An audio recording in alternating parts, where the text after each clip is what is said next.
জয় রাধে, জয় নিতাই চৈতন্য।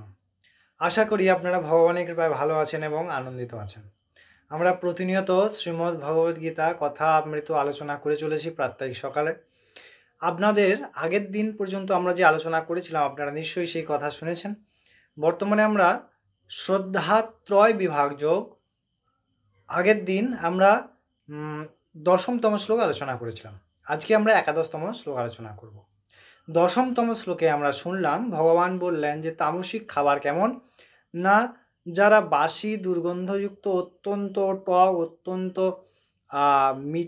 মানে অম্ল অত্যন্ত ক্ষারযুক্ত খাবার, এই সমস্ত খাবার কি হয় না তামসিক খাবার, এবং তার সঙ্গে শাস্ত্র বর্জিত যে সমস্ত অর্থাৎ মাংস মদ ইত্যাদি এগুলিকে তামসিক খাবারের মধ্যে ভগবান বর্ণনা করলেন শ্রদ্ধাত্রয় বিভাগ যোগের দশমতম শ্লোকে। এবার আমরা আজকে কিন্তু একাদশতম শ্লোক অর্থাৎ 11তম শ্লোক আলোচনা করব। 11তম শ্লোকে ভগবান আগেও আমরা শুনেছি যে রজতম এবং সত্যের কর্মের যে ক্লারিফিকেশন ভগবান করেছেন সুন্দরভাবে। এবার এই শ্লোকে ভগবান সাত্ত্বিক কর্মের যে প্র্যাকটিক্যালিটি সেটি বর্ণনা করছেন, আমরা বুঝবো অবশ্যই। তবে চলুন প্রথমে আমরা শ্লোকটি ভগবানের শ্রীমুখ হইতে আস্বাদন করব। ভগবান শ্রদ্ধাত্রয় বিভাগ যোগে 11তম শ্লোকে কি বলছেন? ভগবান বলছেন যে অফলাকাঙ্ক্ষিতো ভীর্যজ্ঞ বিধি দৃষ্ট য ইজ্জতে জ্যেষ্ঠ ব্যামেবেতি মনঃ সমাধায় সাত্বিকঃ। ভগবান কি বলছেন অর্জুনকে?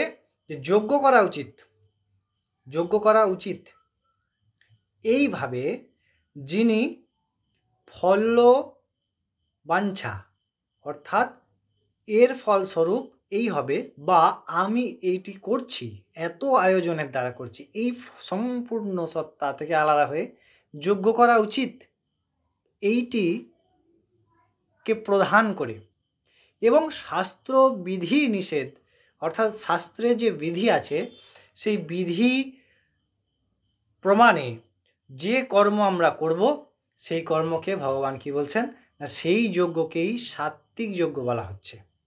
অত্যন্ত গুরুত্বপূর্ণ বিষয়। ভগবান কি বললেন না সেই যজ্ঞ, কোন যজ্ঞ না যজ্ঞ করা উচিত এই বিষয়ের উপরে যখন ফল আকাঙ্ক্ষা বা ফলবাঞ্ছা পরিত্যাগ করে এবং সেই যে যজ্ঞটি হয় বা সেই কর্মটি হয় সেটি সম্পূর্ণভাবে শাস্ত্রবিহিত পথে হয়, তখন সেই যজ্ঞকে কি বলা হয়? সাত্ত্বিক যজ্ঞ বলা হয়। এই যজ্ঞের দ্বারাই কি হয় না আমরা রজতম গুণের তুলনায় সত্য দিকে অগ্রসর হতে পারি, এবং সেই সত্যগুণ আস্তে আস্তে আমাদেরকে আরও ত্রিগুণাতীত পথের দিকে প্রবেশ করতে সাহায্য করে। এই সাত্ত্বিক কর্মের সাহায্যে যদি আমরা চলি বা সাত্ত্বিক কর্ম আমরা যদি সম্পাদন করি তাহলে তা আস্তে আস্তে আমাদেরকে ত্রিগুণাতীতে নিয়ে যাবে। তমগুণের থেকে রজগুণ শ্রেষ্ঠ, আবার রজগুণের থেকে সত্যগুণ শ্রেষ্ঠ।